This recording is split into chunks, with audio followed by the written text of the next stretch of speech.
también perfectamente para el portugués en América.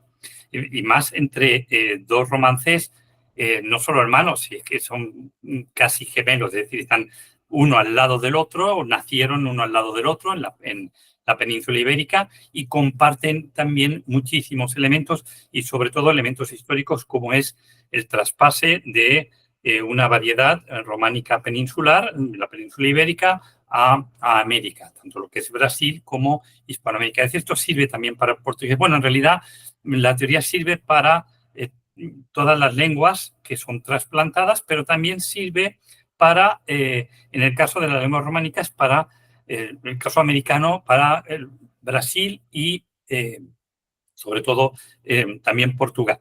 Por lo tanto, tiene una aplicación práctica en ese sentido.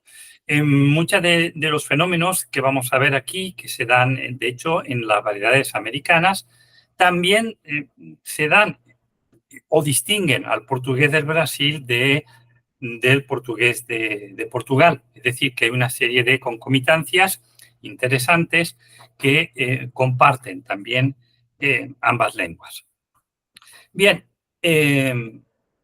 los objetivos básicos son, por un lado, ofrecer desde una perspectiva diacrónica la morfosintaxis hispanoamericana. Me voy a centrar básicamente en la morfosintaxis, que es una de las áreas que en el caso del español pues ha estado bastante descuidada desde el punto de vista histórico para América, para la situación del español en América. Entonces me voy a centrar básicamente en la sintaxis y en la morfosintaxis, que me interesa mucho más que las cuestiones léxicas, que son mucho más superficiales, o incluso las cuestiones fonético-fonológicas que afectan a la pronunciación. Me voy aquí a lo que es el funcionamiento del sistema, a la manera en la que se perpetúa o se romaniza de manera americana el sistema.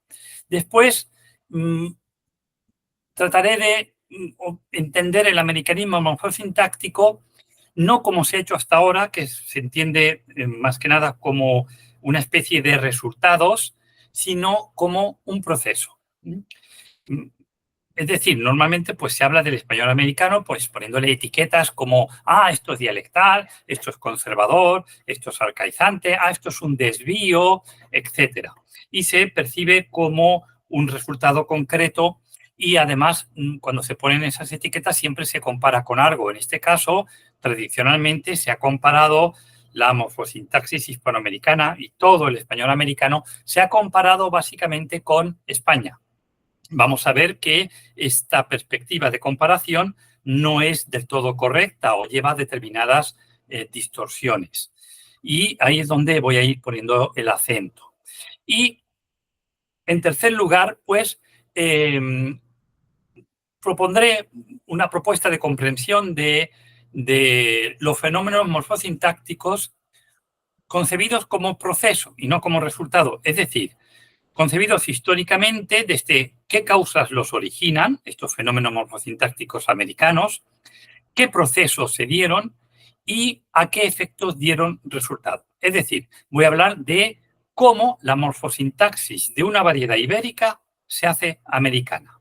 De ahí que me haya dicho al principio que lo que vamos a ver aquí también se va a repetir de otra manera, pero también se va a repetir en el caso del portugués brasileiro, y van a aparecer muchos fenómenos concomitantes. Bien, dicho esto, vamos a partir ya de una primera constatación tradicional. ¿Cómo se ha observado a las variedades americanas y a la morfosintaxis americana dentro de los estudios tradicionales y se sigue observando así, aunque está cambiando la perspectiva, se sigue observando así? Pues la manera en la que se ha observado es como una especie de fragmentación.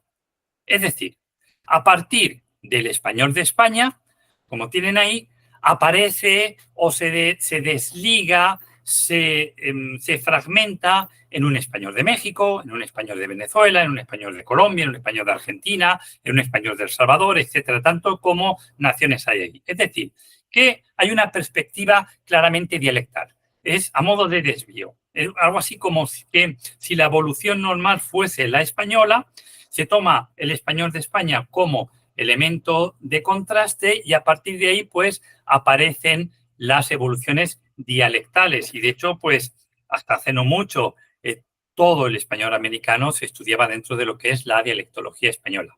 Esta es la visión tradicional y concretamente la percepción del americanismo morfosintáctico y los usos americanos, pues se percibían también desde una perspectiva dialectal que daba cuenta muy vaga de lo que es realmente el americanismo morfosintáctico.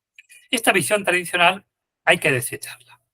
Hay que partir desde una perspectiva variacional, que es la que a mí me interesa aquí. Una perspectiva variacional, está resumida ahí básicamente en este cuadro, del que hablo así brevemente. Bueno, pues toda lengua es un estado de variación. Ahí tiene un ejemplo de estado de variación. Estado de variación que comprende tres tipos de variaciones. Hay tres formas en las que las lenguas varían. Por un lado, número uno, tienen la variación geográfica, es decir, en cada sitio se habla de manera ligeramente distinta a los espacios geográficos cercanos. Cuanto más se alejan geográficamente los espacios, más variación geográfica vamos a encontrar. A esa variación geográfica se le llama variación diatópica. Y esa variación diatópica no hace falta ser un especialista para percibirla. Cualquier hablante, cuando escucha hablar a otro hablante, percibe inmediatamente, en apenas unos segundos, si ese hablante viene de su región o viene de otra región. Hay una especie de conocimiento diasistemático en todos los hablantes, de tal manera que oyendo un determinado acento se sabe inmediatamente si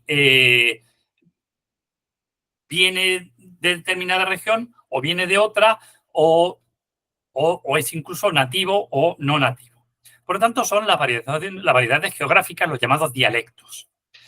El segundo tipo de variación es la variación sociocultural. Esta ya no se da en la geografía, se da en la sociedad. Se llama la variación diastrática.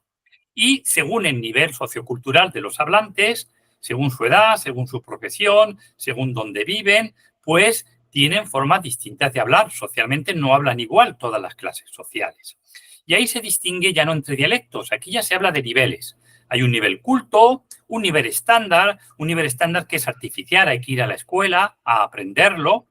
Hay un nivel familiar o coloquial, que es el nivel, pues la variante que todos aprendemos cuando nacemos y aprendemos nuestra lengua. Y luego, pues de ahí también aparecen las jergas, pues la manera de hablar de los jóvenes, la manera de hablar de los más mayores, no hablan igual los padres que los hijos, y luego pues los lenguajes o las llamadas jergas científico-técnicas. Lo importante de estas dos variedades, o mejor dicho, de estas dos variaciones que vemos aquí, las diatópicas y las diastráticas, es que son sociales. Son sociales, se dan dentro de la sociedad.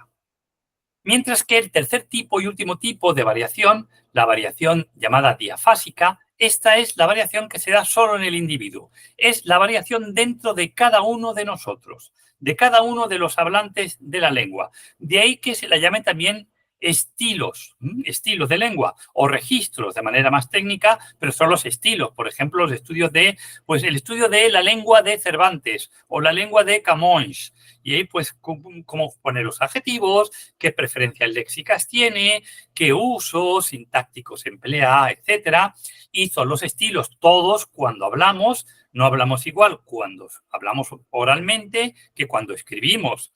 El hecho de escribir implica mayor conocimiento o mayor reflexión metalingüística. Por ejemplo, decidir la ortografía que vamos a utilizar, decidir las construcciones sintácticas, las concordancias, la forma de distribuir el texto. Pues todo esto es distinto a cuando hablamos, que lo hacemos de manera mucho más espontánea o descuidada. También no hablamos igual de manera formal que informal. Con los amigos hablamos de una manera, en un sitio con desconocidos hablamos de otra, dando una conferencia hablamos de otra. Así, una manera informal es decir hola, una manera más formal es decir buenos días, y lo mismo por el oral y el escrito. Por lo tanto, tenemos el tercer tipo de variación, es básicamente la variación que se produce en cada uno de nosotros. No hablamos exactamente igual con todo el mundo en todas las circunstancias. Vamos cambiando de nuestra forma de hablar.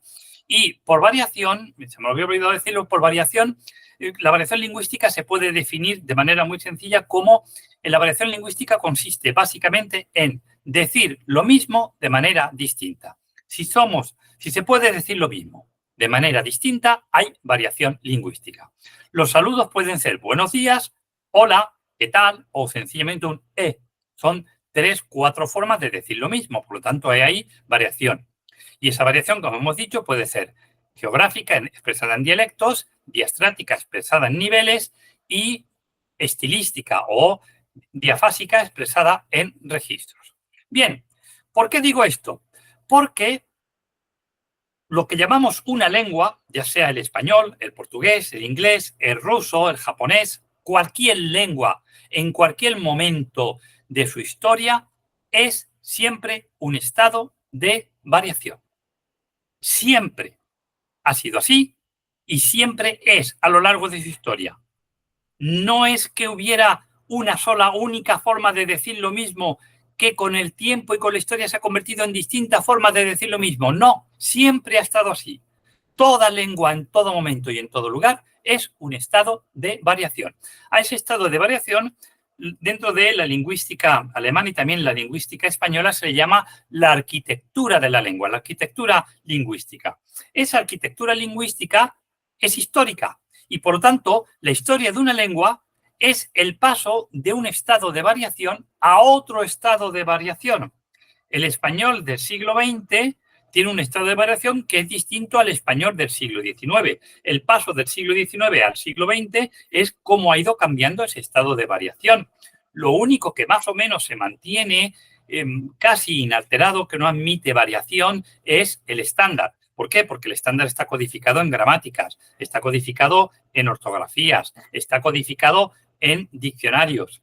Y muy poco a poco admite ese cambio, admite la variación. De ahí que las ortografías de las lenguas siempre tienden a quedarse cada vez más atrás, al no recoger los cambios, y cada vez se van haciendo más difíciles a las siguientes generaciones. Eso es algo que ha ocurrido, por ejemplo, en francés. En el caso del español y el portugués, puesto que tienen una tradición ortográfica mucho más moderna, pues está más cerca de nuestro oral. Pero el estándar es algo artificial. Nadie nace hablando el estándar. El estándar hay que ir a la escuela a aprenderlo. Es algo artificial. Lo natural en las lenguas son los otros niveles, desde nivel coloquial, familiar, el vulgar, etcétera. Por lo tanto, es el paso de un estado de variación a otro, donde el estándar más o menos se mantiene, pero poco a poco va cambiando, es el que un poco el que va por detrás. Y, bueno, lo más importante es que, percibiéndolo de esta manera, esa visión que teníamos antes, que decía eso, que el español de España era un bloque monolítico que se desgajó en distintas variedades del español por países, esa visión es falsa desde lo que hemos visto. Es decir, si el español, como cualquier otra lengua, a lo largo de toda su historia es un estado de variación, como el que hemos visto, es el cuadro que tienen ahí, pues no se puede desgajar en distintas variedades, sino que lo que ha ocurrido sencillamente es que el estado de variación del español, que son las variedades diatópicas, diastréticas y diafásicas, mezcladas en distinta proporción, han dado lugar a cada una de las variedades americanas que tenemos hoy día. Sobre esas variedades americanas luego van a actuar otras lenguas o otros factores históricos, en este caso las lenguas amerindias y la influencia africana en esa variedad. Pero las variedades americanas no proceden de un español monolítico, de una lengua monolítica que se fragmentó en otras variedades. Procede de un estado de variación determinado. ¿De cuál? Del estado de variación que tenía el español en el siglo XVI. Es decir, en el siglo XVI, el castellano, llamado castellano del siglo XVI, es un estado de variación determinado que tienen ahí, que se lleva al Nuevo Mundo. Cuando decimos a América llegó el español o a América llegó el portugués. Cuando decimos español o portugués, ¿qué queremos decir? No queremos decir un determinado tipo de español o un determinado tipo de portugués. Queremos decir un portugués todo o un español todo. Y un español todo o un portugués todo es un estado de variación todo, con sus variantes geográficas, sus variantes sociales, la misma variación interna y los estilos dentro de los hablantes. Así, digamos que el español en el siglo XVI, al igual que le va a ocurrir al portugués, se va a bifurcar en una rama europea que continúa a modo de inercia el estado de variación que ya viene desde la Edad Media. Se sigue ininterrumpidamente y sigue cambiando hasta ahora. Pero en el caso americano, ese estado de variación se trasplanta literalmente en flotas, en barcos, llega allí, y cuando llega allí, lo que se produce es el nacimiento de nuevas variedades del español. Es decir, aparece una reestructuración llamada reestructuración patrimonial o con reasignación de variantes. Dicho de manera más simple, el estado de variación del español se reconfigura en América, en las nuevas sociedades que aparecen, porque son nuevas sociedades, hay nuevos tipos sociales, hay nuevas circunstancias históricas y el estado de variación cambia. Por lo que sea, se me ha descontrolado todo el aparato, había perdido internet, disculpen, no suele ocurrir nunca salvo en estos momentos. En fin, pero estaba hablando solo y menos mal que me han avisado porque estaba hablando solo, entusiasmado, contando esto. Bueno, vuelvo otra vez a poner la diapositiva donde creo que estaba, que me han dicho que eran hace unos 3 minutos. Vuelvo a poner esto otra vez aquí, un segundo. Aquí lo tenemos. Y ahora debería salir. ¿Se ve? Sí. Se ve, vale. Sí. Pues entonces, bueno, sigo. Entonces, bueno, lo que se tiene que tomar como comparación no es el español de España a la hora de etiquetar los fenómenos morfosintácticos para comprender la morfosintaxis americana, no es el español de España, que es un estado de variación que viene del siglo XVI, sino que son las distintas variedades americanas las que se tienen que tomar o tienen que tomar como referencia también el castellano del siglo XVI, que es su origen. Y a partir de ahí poder entender el estatus de los fenómenos, la reestructuración que se produce y ver cómo se ha ido reconfigurando la morfosintaxis americana y la morfosintaxis española. Entonces, no habría que comparar o hablar de un español de España y un español de América, sino que español de América y español, o español en América y español en España, son producto del castellano del siglo XVI. Este es el primer elemento teórico que quiero señalar. El segundo elemento teórico que quiero señalar son cuestiones, ya he dicho, es una perspectiva diacrónica la que voy a ofrecer aquí, son las cuestiones de historia externa e historia interna. Tradicionalmente, cuando se estudia la historia de una lengua, pues se estudia, por un lado, la llamada historia interna, es decir, la evolución del sistema por motivos gramaticales, por motivos pragmáticos, motivos cognitivos, funcionales, pues en tales formas verbales desde el latín al romance cambiaron. En latín había una declinación que se perdió en favor de las construcciones más analíticas con preposición, etcétera, y se estudia el sistema y las evoluciones que se han producido en el sistema. Por ejemplo, pues cómo se va desde el latín hasta el romance y luego cómo los distintos romances se van diferenciando. Esa sería una historia interna. La morfosintaxis, pues entraría ahí desde la historia interna. Pero la historia interna no basta solo para entender la complejidad del cambio lingüístico, cómo va cambiando el sistema, puesto que en el sistema también influye la llamada historia externa. La historia externa tiene que ver con la planificación lingüística, que haya gramáticas, diccionarios, que haya academias, que haya instituciones que digan esto es correcto, esto no es correcto, esto se acepta, no se acepta, las actitudes lingüísticas de los hablantes hacia determinados usos, determinados cambios, la misma constitución del espacio de variación según las formas por clases sociales como se va distribuyendo la lengua, es decir, una perspectiva sobre todo sociolingüística. Esa planificación lingüística puede dar lugar a que cambie la historia interna, a que cambie la evolución del sistema, a que vaya en un sentido o vaya en otro, a que haya cambios lingüísticos que se ponen en marcha y, sin embargo, no se van a difundir. Lo importante cuando se produce un cambio lingüístico no es que se produzca el cambio lingüístico en sí. Cambios lingüísticos hay miles cada día. Lo importante en el cambio lingüístico, cuando empieza a tomar entidad el cambio lingüístico, es cuando comienza su difusión. Y su difusión siempre es social. Y cuando hablamos de algo social, ya tenemos una perspectiva sociolingüística. Esa difusión social puede truncarse y acabar con el cambio lingüístico por motivos externos, básicamente. Bien, lo importante, y es la perspectiva, dentro de la perspectiva que estoy variacional, que estoy ofreciendo aquí, es la unión de las dos, historia interna e historia externa, pero como una historia dinámica de la lengua. Historia dinámica, que es de lo que voy a hablar ahora, en tercer lugar, que podemos entenderla por rutinas, derivas y variación. Es decir, entender la evolución lingüística como un proceso expresado en una serie de rutinas que va a venir condicionada también por la historia externa. Entonces, voy a incidir en esto, en rutinas y derivas, para entender bien estos conceptos antes de pasar ya a la morfosintaxis hispanoamericana. En todo cambio lingüístico, y eso sería una rutina, hay siempre una serie de potencialidades en su resolución. Puede ir hacia un lado, puede ir hacia otro, puede truncarse, no puede truncarse, y esas serían las derivas.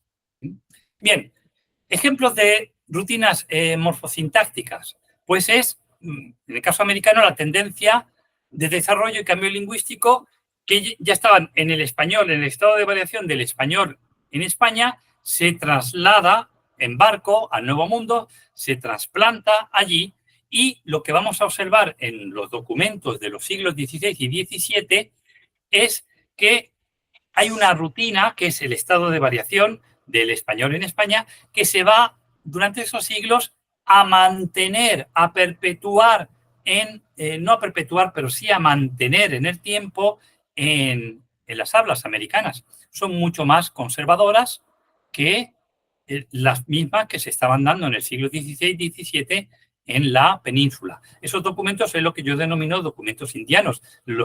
Son declaraciones de testigos, cartas entre familiares, denuncias, relaciones, etcétera.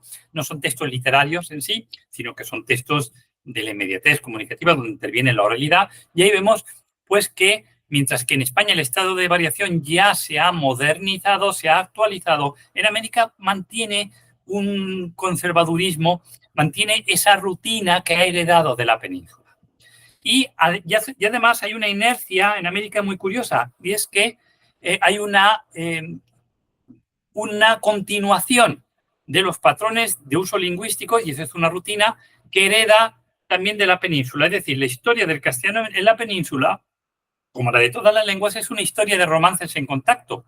El castellano no nace en el norte de Castilla, pues cerca de la zona entre el País Vasco, La Rioja, etcétera, y llega hasta el estrecho de Gibraltar siglos después, sin tal cual estaba, sino que el castellano va a entrar en contacto con el leonés, va a entrar en contacto con el gallego-portugués, va a entrar en contacto con el aragonés, con el catalán, y esos contactos con otros romances vecinos le van a transmitir elementos. Ese contacto va a producir elementos del románico peninsular, de los otros romances que va a adoptar el castellano. Bien, esto que va a ocurrir en la Edad Media también se traslada a América, puesto que a América van a llegar individuos de León, individuos de Galicia, individuos de Aragón, de otras zonas de España, y de alguna manera también en América se van a seguir produciendo a modo de inercia esos contactos lingüísticos con otros romances en los que el castellano ya tiene una tradición o una rutina multisecular.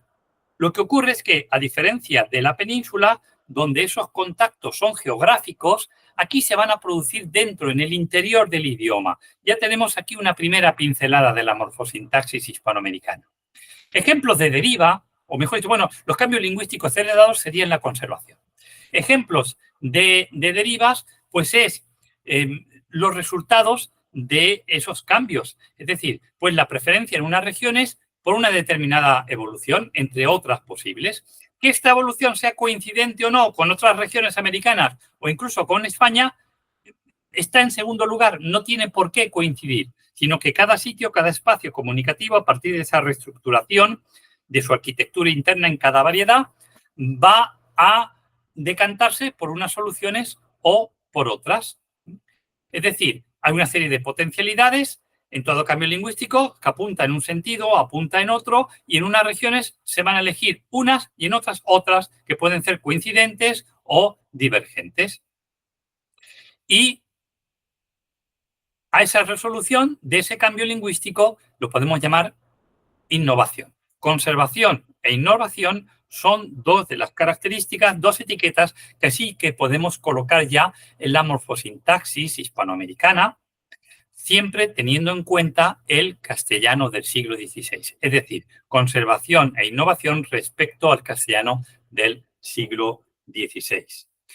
A modo de gráfico de lo que he expresado aquí, porque puede ser muy abstracto, aquí tenemos que la variación, es decir, el decir lo mismo de manera distinta, tiene su origen en el cambio lingüístico. Arriba tienen un cambio lingüístico donde aparece una variable inicial A, es decir, había una forma de decir lo mismo y aparece otra forma de decir lo mismo. Esas dos formas de decir lo mismo van a estar conviviendo en el tiempo. Puede ser que convivan mucho tiempo, muchas generaciones, y eso es típico del cambio morfosintáctico que dura generaciones y generaciones y generaciones. El cambio morfosintáctico es muy lento, extraordinariamente lento.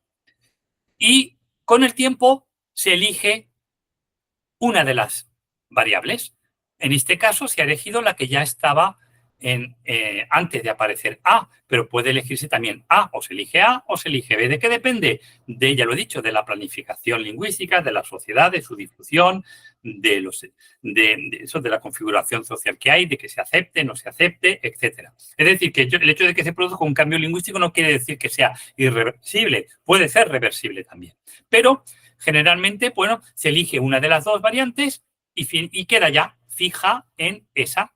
Hay, por ejemplo, un cambio lingüístico morfosintáctico que empezó en el español en el siglo XIV y todavía dura, existiendo las dos variables, que es, en español del siglo XIV, comenzó la forma cantara, que en portugués sigue siendo subjuntivo, en español pasó al indicativo.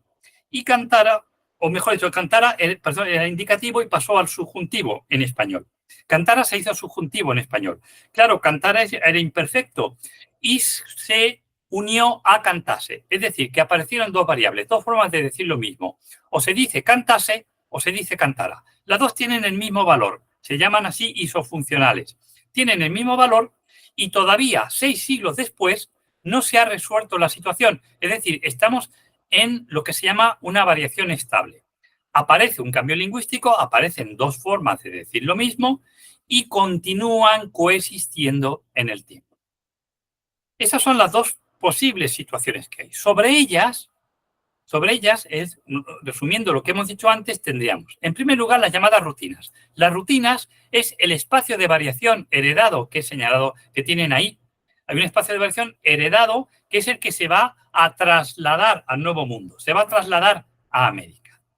Por otro lado, tenemos, bueno, en el momento en que coexisten distintas variables, tenemos el estado de variación y las derivas serían los resultados de ese estado de variación anterior.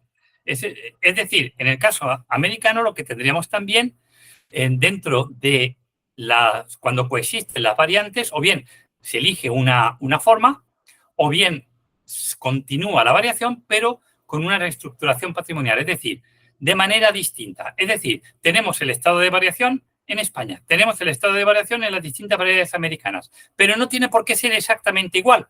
Puede ocurrir que, por ejemplo, en la península la variante A se considere aceptable, formal, estándar, y la B inculta o informal, subestándar, mientras que en algunas variedades americanas puede ocurrir lo contrario. Precisamente B sería considerada como más estándar, mientras que A sería considerada como más antigua, menos correcta, etcétera. Es decir, que cambia ese estado de reestructuración patrimonial. Aquí tendríamos las llamadas derivas, dentro de esta concepción dinámica de la evolución lingüística.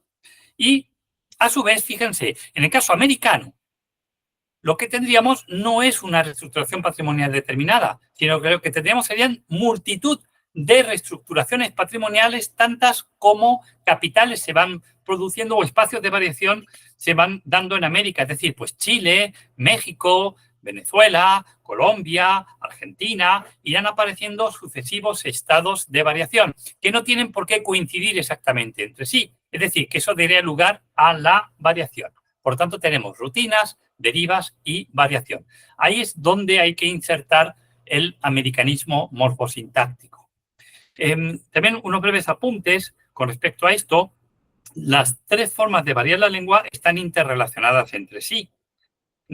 Cada una no funciona de manera independiente de las otras dos, sino que están relacionadas. Por un lado, tenemos que a medida que cuanto más los llamados acrolectos, es decir, las clases sociales que han recibido mucha mayor educación, han ido a la universidad, dominan muy bien el estándar, tienen una amplitud de vocabulario enorme, pues en ellas observamos, por ejemplo, que la variación diatópica se reduce considerablemente y se reduce porque dominan mejor el estándar y el estándar, ya he dicho, es algo artificial, el estándar es eso, un estándar, algo común para todas las variedades. Sin embargo, a medida que bajamos a los llamados basilectos, las clases obreras, las clases rurales, los grupos analfabetos, los que han recibido menos formación, etcétera, vemos que la variación geográfica aumenta considerablemente. Aumenta considerablemente y también ocurre al revés en cuanto a los estilos, pues una persona de clase alta tiene muchísimo mayor dominio de distintos estilos que una persona de clase o de los basilectos. Una persona de los basilectos tiene problemas, por ejemplo, para dominar el estándar, para escribir sin faltas de ortografía, para saber qué forma es correcta o no. Tienen limitaciones de vocabulario, mientras que una persona de clase alta con un grado de formación enorme, pues domina perfectamente el estándar, puede expresarse de manera vulgar, de manera coloquial, de manera familiar, de manera estándar, de manera muy culta, de muchas maneras. Sus estilos cambian. Es decir, la variación dentro de una persona de los acrolectos, dentro de cada uno de ellos, esta variación en registros son mucho mayor, mucho más compleja que en una persona de los basilectos.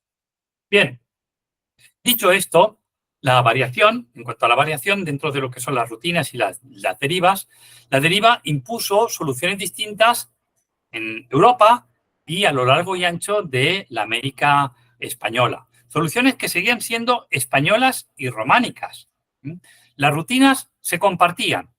El estado de variación se compartía en España y se compartía entre todas las variedades americanas, pero funcionaba de manera diferente, tanto en España como en las distintas variedades americanas. Eso sí, las diferencias entre, por ejemplo, el estado de variación de Chile y México eran menores, puesto que procedían de apenas un siglo anterior que se trasplantó a América el español, que las que se estaban dando en España.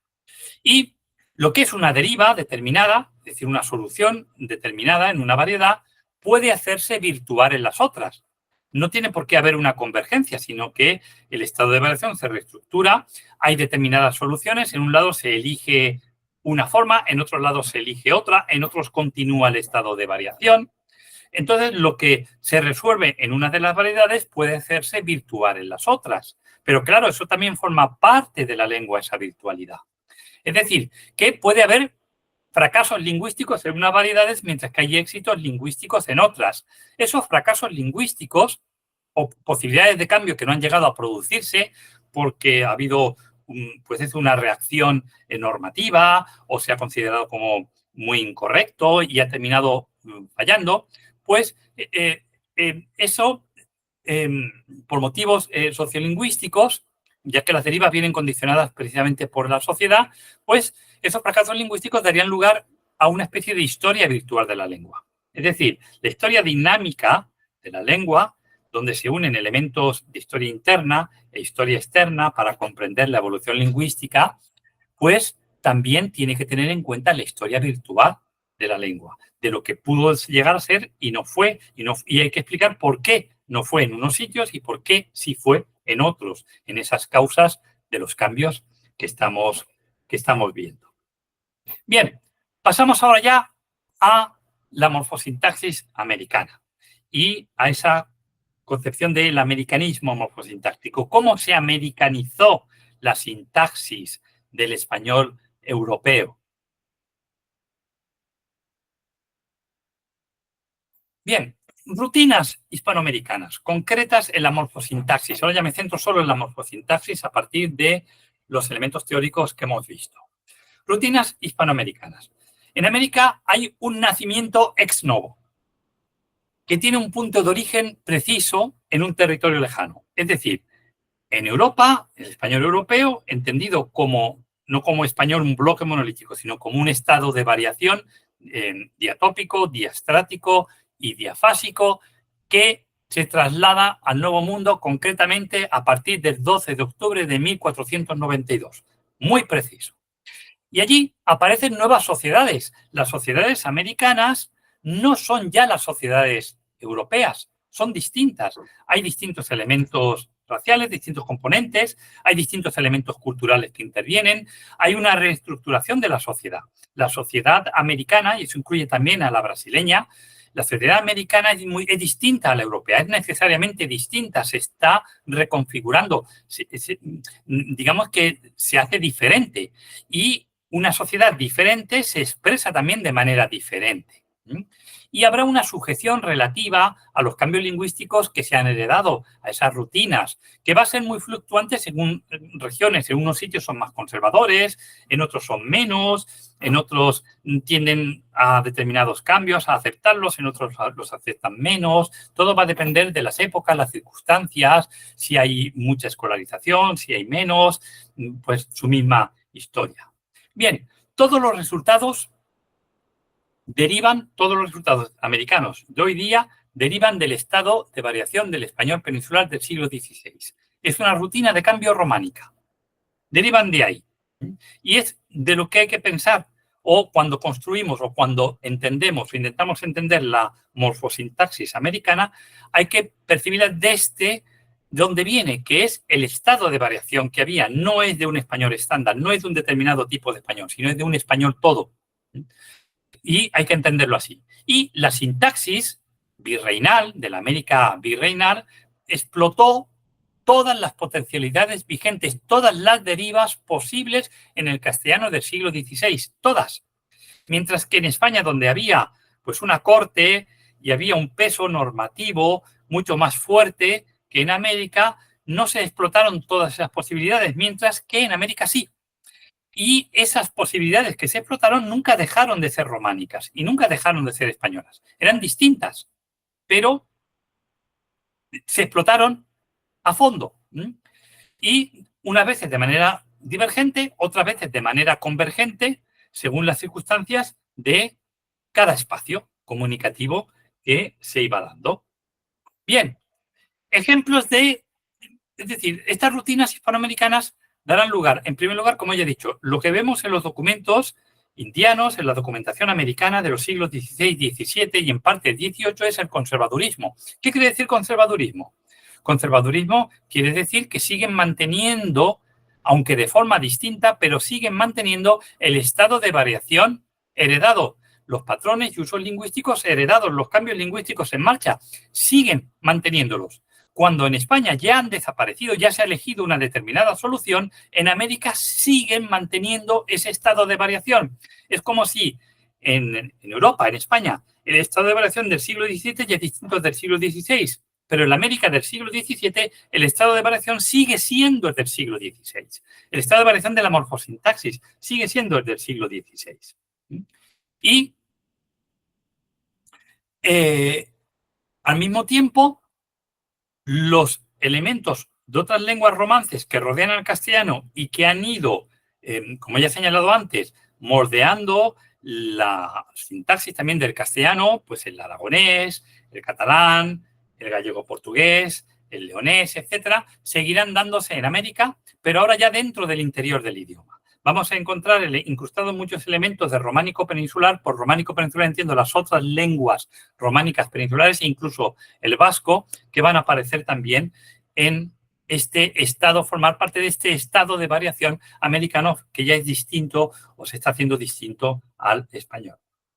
Las diferencias entre las distintas regiones, la variación entre las distintas regiones va a ser la variación lingüística. Por ejemplo, en México la variación lingüística va a estar más cerca, por ejemplo, de España, en la resolución o en la prolongación de los cambios que hay en marcha, o bien en la conservación de estructuras antiguas que se siguen manteniendo frente a otras regiones donde ya han desaparecido o se adoptan otras nuevas. Ejemplos de lo que quiero decir para que no quede así tan abstracto. Fíjense, todos los procesos de cambio que ya estaban en marcha en el español del siglo XVI cuando se traslada al Nuevo Mundo, todos siguen prolongándose en América mucho más allá que España.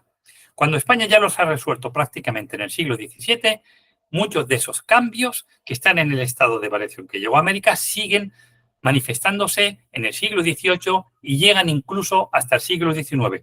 Un caso es el futuro del subjuntivo. El futuro del subjuntivo sigue muy vivo en portugués.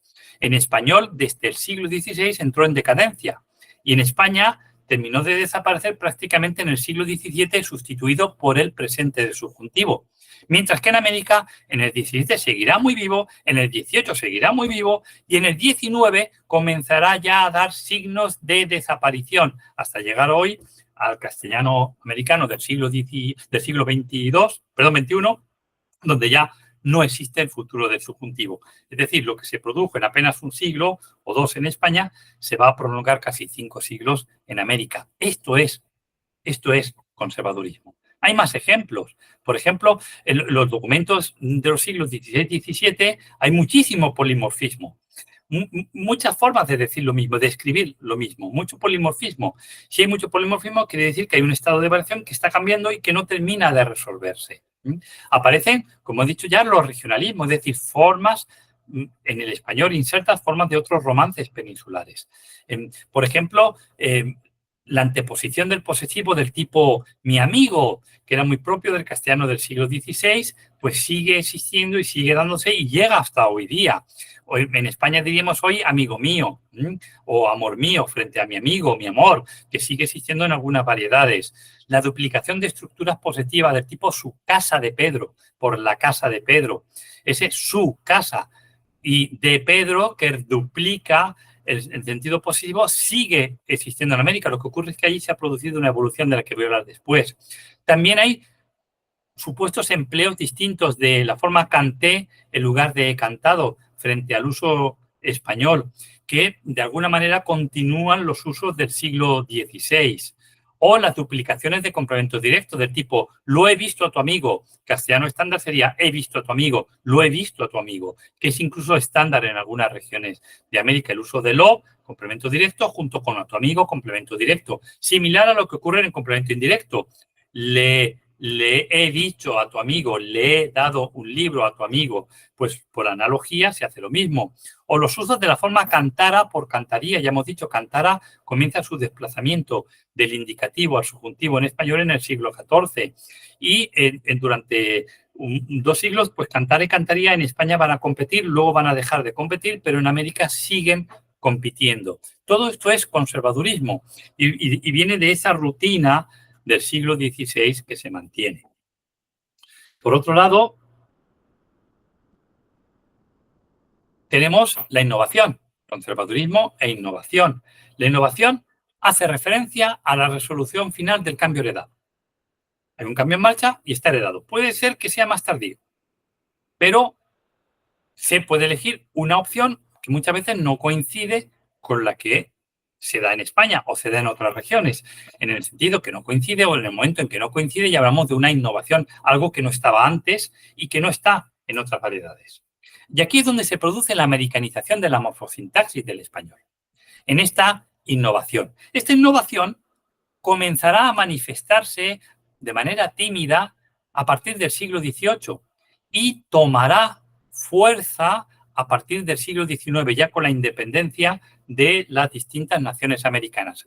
Dicho de otra manera, la morfosintaxis del español americano, tal cual hoy la conocemos, nace en el siglo XVIII, que es cuando comienza a testimoniarse. Que comienza a testimoniarse no quiere decir que ya sea un cambio que haya triunfado, sino que comienza a testimoniarse tímidamente, quiere decir que es un cambio que está avanzando socialmente, que se está extendiendo. Y solo en el siglo XIX es cuando se extenderá. Y ahí, en esta innovación, pues el sistema de variación heredado en esa rutina apuntaba una serie de posibilidades o direcciones lingüísticas, y en este caso lo que hubo en cada sitio fue una elección, un resultado distinto, que no tenía por qué coincidir. En muchos casos se coincidía, pero en otros no, generalmente por motivos de historia externa. Y América se va a decantar en grado diverso por una de las muchas posibilidades. Ya hemos dicho, el castellano virreinal de los siglos XVII va a explotar todas las posibilidades a las que daba lugar el sistema en los distintos resultados de los cambios lingüísticos. Y muchas de estas posibilidades van a coincidir con España o con otras regiones de América. E incluso las que coinciden con España van a ser igual que las españolas, pero, y ahí está lo americano de la morfosintaxis, en tiempos distintos. Mientras que en España ya se ha dado en el siglo XVII, vamos a tener que esperar hasta el siglo XIX, hay veces que hasta el siglo XX, en el caso americano. Y dentro de una misma morfosintaxis, que es la morfosintaxis española, tenemos, por lo tanto, una variante americana con sus características y una variante europea con sus características. No tenemos un español europeo que se desgaja en variedades americanas. Tenemos una morfosintaxis española que tiene un lado de la moneda que es América y otro lado de la moneda que es España. Pero es la moneda, la misma moneda, y es la misma morfosintaxis. Es la misma tan español, es decir, tú cantas, como decir en Argentina, vos cantás. Son dos posibilidades que ofrecía el sistema. En Argentina se han decantado por una, que se ha llamado voseo. En España se han decantado por otra. Más ejemplos. Pues todos los cambios. A diferencia de los anteriores, en la conservación hemos visto todo lo que ya estaba en marcha en España y se traslada a América, se va a prolongar en el tiempo a través del polimorfismo en los documentos americanos, mucho más allá que en España. Bien, todos los cambios lingüísticos que se inician ya a partir del siglo XVI y XVII en español de España y en español de América, todos esos cambios van a triunfar rápidamente en la sintaxis americana. No se van a prolongar en el tiempo tanto como hoy, e incluso van a dar lugar a resultados muy distintos de lo que ha ocurrido en España. Resultados que definen la morfosintaxis americana frente a la europea. Es decir, son casos de innovación en los que América va a ir incluso por delante del uso español. Desde la perspectiva española, claro, a los cambios de conservación se le decía, el español americano es muy arcaizante. Y a los cambios de innovación se dice, el español americano es muy vulgar, claro, porque no coincide con los usos americanos. Entonces, una misma forma puede tener significados gramaticales distintos en América y en España, o entre las variedades americanas. Por ejemplo, los valores funcionales que oponen canté y cantado. Canté y cantado en España se oponen por la proximidad del pasado. Un pasado reciente de hace unos minutos, esta mañana, diríamos he cantado, esta mañana he cantado, hace unos minutos he cantado, ahora he cantado. Si el pasado es ayer, es lejano, decimos canté. Ayer canté, el año pasado canté, y por lo tanto la distinción entre canté y cantado es básicamente temporal. En América no es temporal, sino que sigue siendo básicamente en gran parte de América aspectual. Quiere decir, si la acción ha terminado, diré canté. Si la acción no ha terminado, he cantado. Entonces, canté, ahora mismo canté, ya he terminado de cantar. Frente a he cantado y continuaré cantando después. Por tanto, la acción no se percibe como terminada. Por lo tanto, España elige una distinción temporal, en América se elige una distinción aspectual, pero puede haber también eso es una conservación. Pero también en canté, cantado e innovación. En el mundo andino, por ejemplo, canté y cantado se han neutralizado y solo tienen la forma, como hace el francés, he cantado, para expresar el indefinido. La forma canté se considera como muy literaria. Por tanto, se ha producido ahí una innovación. También un mismo significado gramatical puede expresarse de formas distintas en ambas orillas. El mismo significado gramatical existe en un lado y en otro, o en las distintas regiones o variedades americanas, pero en unas variedades se expresa de una forma y en otras variedades se expresa de otra. Por ejemplo, el voseo, donde 2/3 de América y España dicen tú, en América, en Argentina, por ejemplo, o en 1/3 de América se dice vos. Es el paradigma voseante. El mismo significado gramatical, pero distinta forma. O puede ocurrir que en un lado se pueden mantener oposiciones y formas que ya han desaparecido en el otro. Por ejemplo, España es la única variedad, el español de España es la única variedad que mantiene el uso de vosotros. Todas las demás variedades americanas han hecho desaparecer vosotros y dicen únicamente ustedes. Es decir, que el vosotros se ha quedado como un arcaísmo en español y apenas minoritario en español. Lo mismo ocurre con las oraciones condicionales, las oraciones concesivas entre las distintas regiones. Y finalmente hay gramaticalizaciones, recategorizaciones de viejas estructuras, ampliaciones funcionales de algunas preposiciones y conjunciones, neutralizaciones diversas, etcétera, que se van a dar entre las distintas variedades. Bien, observando globalmente la morfosintaxis del español. Globalmente, si la observamos sin hacer distinciones entre América, España, etcétera, veremos lo siguiente. Hay, por un lado, fenómenos morfosintácticos compartidos en ambas orillas, total o parcialmente, que podríamos denominar como español general, español estándar. Compartidos así. Por ejemplo, la marcación genérica de sustantivos y adjetivos. Niño, niña. En blanco, blanca. En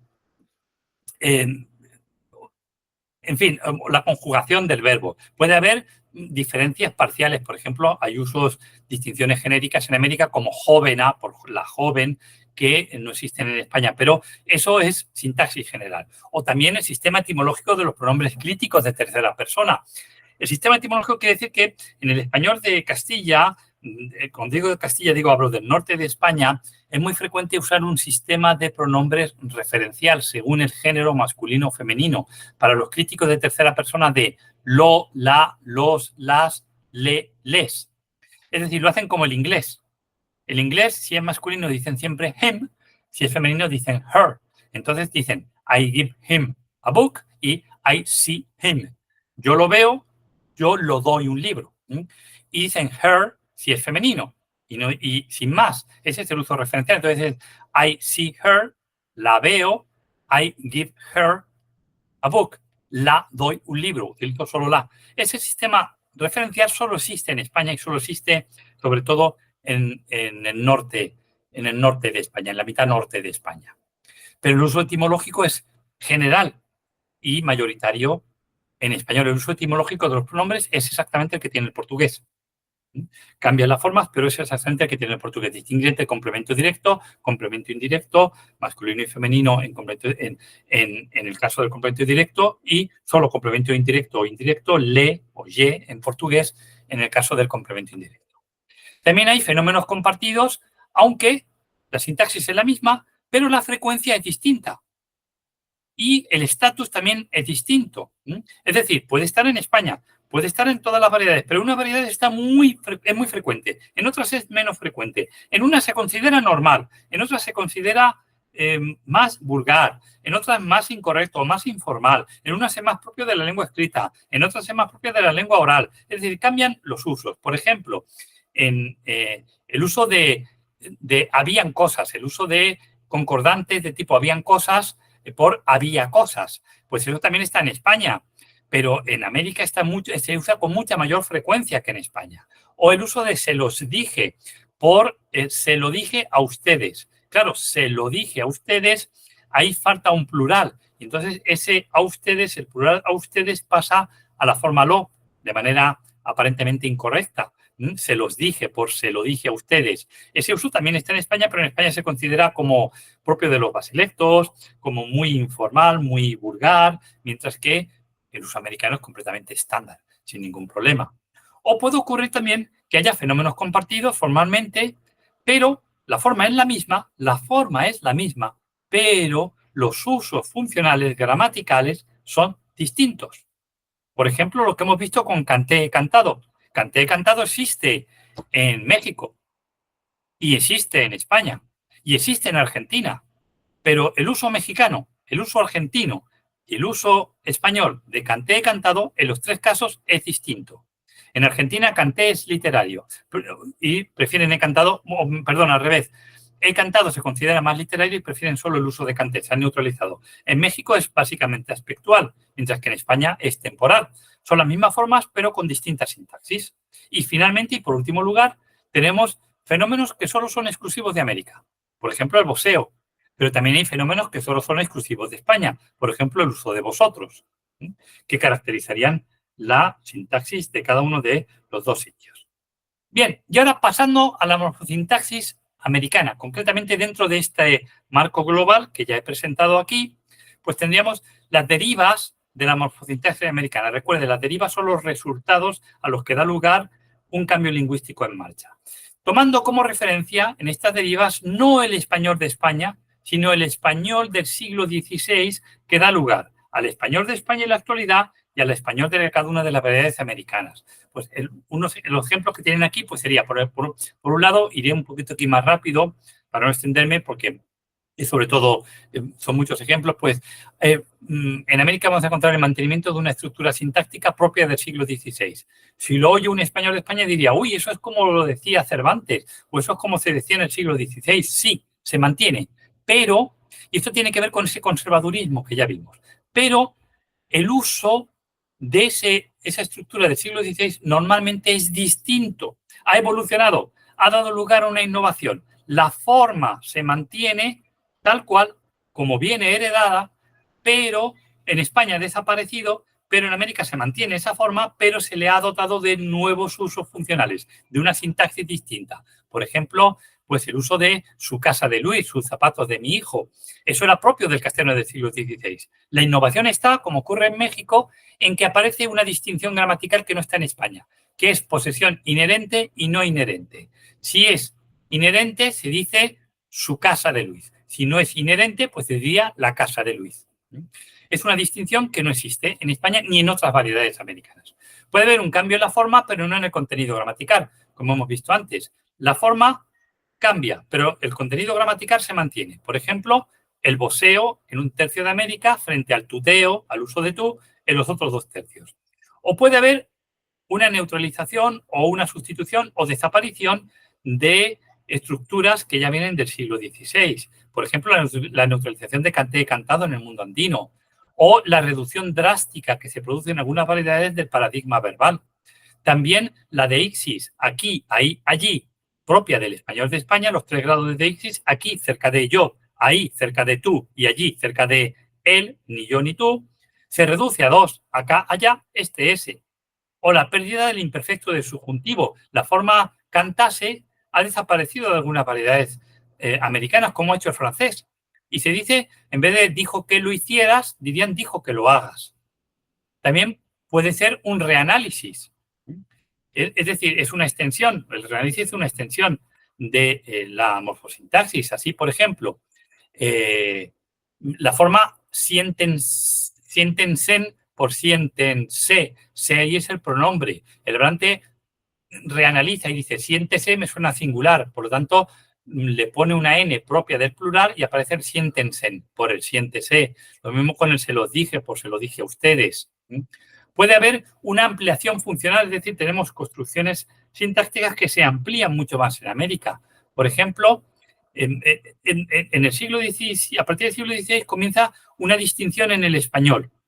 Y es que distingue entre complemento directo de persona y complemento directo de no persona. Y así se dice, el complemento directo de persona en español siempre se marca con una A. Dice veo a mi amigo y la A indica complemento directo de persona, mi amigo. Frente a veo la mesa. La mesa no llevaría A porque es cosa. Sin embargo, algunas variedades lo que han hecho es recategorizarlo, es decir, incluso neutralizar esta distinción del español e innovar, ir más allá. Y marcan todos los complementos directos con una A. Con una A. Cuando la A es más propia del complemento directo. Lo mismo ocurre con la duplicación del complemento directo. Lo llamó al chico llamó al chico. Esa reduplicación pues sería también una recategorización. Puede haber una ampliación morfológica.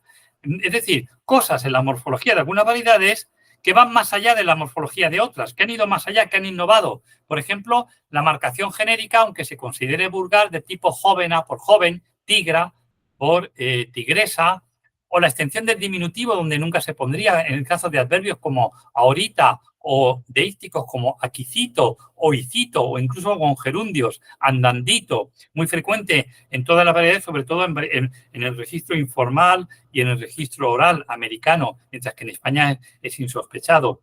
O la reestructuración de paradigmas, neutralizaciones, en los tiempos, cambios en el sistema verbal, sustitución del indicativo por el subjuntivo o el subjuntivo por el indicativo. Eso se va a producir. Ya estoy terminando prácticamente. Puede haber innovación. Innovación en la sintaxis quiere decir, a diferencia de lo que hemos visto antes, innovación es cuando se producen cambios en unas variedades de las que no participan otras. Pero también la innovación se puede entender como aquello que no es predecible a partir de lo que veíamos en el siglo XVI. Es la creatividad de los hablantes. No es predecible. Otros cambios lingüísticos sí que son predecibles, porque son potencialidades que hay ahí. No, en este caso no forma parte de esa potencialidad de cambio, sino que son creaciones de los hablantes. Y así en México y en Centroamérica pues se utilizan los llamados dativos no argumentales, es decir, colocar el pronombre le delante de, por ejemplo, verbos intransitivos, andele, o incluso delante de sustantivos como híjole, etcétera, cuando le va delante de verbos. El hecho de que se ponga le con sustantivos no es predecible. Digamos que es una innovación sintáctica que va más allá de la sintaxis del español. También puede haber conservación o retención, uso acelerado del siglo XVI, que han desaparecido en España, pero que siguen vigentes con los antiguos, con los usos, con los valores que tenía en el español del siglo XVI. Y que siguen vigentes. Me tragara la tierra, si tuviera diera, a un español actual de España le sonarían como muy antiguos, mientras que a un español del siglo XVI le sonarían como muy actuales. O selección. Es elección sin marca diatópica ni diastrática por una forma, mientras que en España esa forma existe, pero sí que tiene marca diastrática o diatópica. Por ejemplo, la forma vosotros ha desaparecido en América y solo se usa ustedes. Ustedes no tienen ningún tipo de marca diastrática ni de marca diatópica. Ustedes es general y es estándar en toda América. Mientras que en España el uso de ustedes por vosotros se identifica, por ejemplo, tiene marca diatópica, concretamente español de Canarias, y tiene esa marca dialectal.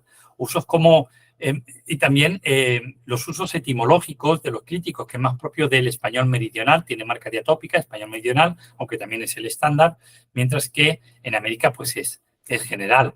También la presencia de elementos de otros romances hispánicos que hemos dicho serán en el interior del idioma, en la variación americana, dentro del estado de variación.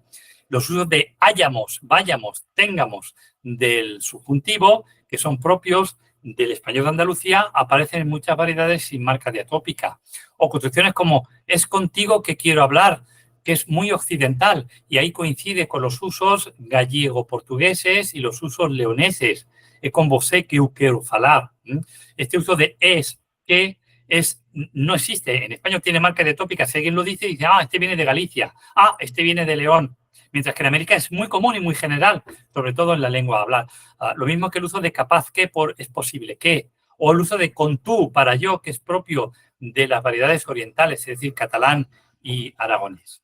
Y finalmente, otro elemento de la sintaxis, de la americanización, de la morfosintaxis americana, son los llamados elementos exógenos, los que proceden del contacto con lenguas, sobre todo indígenas, que han pasado elementos de esa lengua indígena sintácticos al español de algunas variedades o de algunos sociolectos y que son desconocidos, por lo tanto, en otras variedades donde no existe esa lengua indígena y en España. Por ejemplo, la distinción entre los usos evidenciales. entre cantella y cantado. Allí la distinción entre cantella y cantado no es aspectual ni temporal, como hemos visto antes, sino que es evidencial. Si alguien dice lo hizo, quiere decir que lo he visto como lo ha hecho. Si alguien dice lo ha hecho, quiere decir que se lo han dicho, pero no lo ha hecho, sino que se lo han dicho. Esos son los llamados usos evidenciales. Bien, y con eso, pues, termino mi exposición. Espero no haber ido muy deprisa y que se me haya seguido bien. Y ahora, pues, con mucho gusto, si tienen preguntas, pues me tienen a su disposición.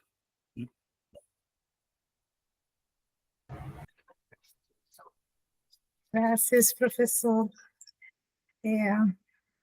Muito obrigada por esta palestra maravilhosa. Tá? Gostaria de agradecer já por você ter aceitado participar dessa palestra. É à noite agora, né, na Suíça, pelo menos no horário, né? E uma palestra maravilhosa. Eu gostaria de dar algumas informações antes de começarmos a conversa, né, com o professor Juan. Primeiro, gostaria de dizer que esse evento é uma realização do Grupo de Estudos Discurso e Gramática, do Programa de Pós-Graduação em Linguística da UFRJ e do setor de Filologia Românica da Faculdade de Letras da UFRJ.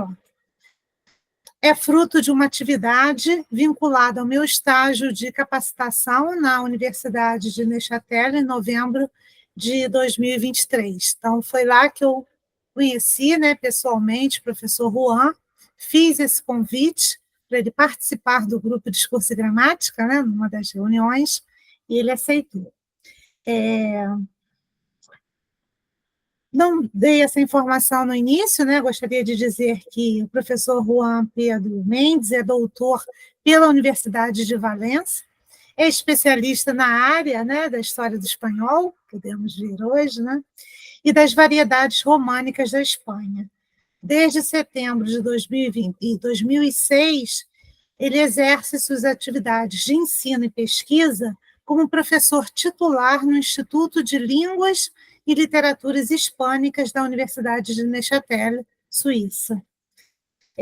Possui inúmeros livros, capítulos de livros, artigos. Eu coloquei no chat a página, né, do professor, para quem, né, tiver interesse em ver as publicações, saber mais, né, sobre a pesquisa do professor Juan. Muito obrigada, professor.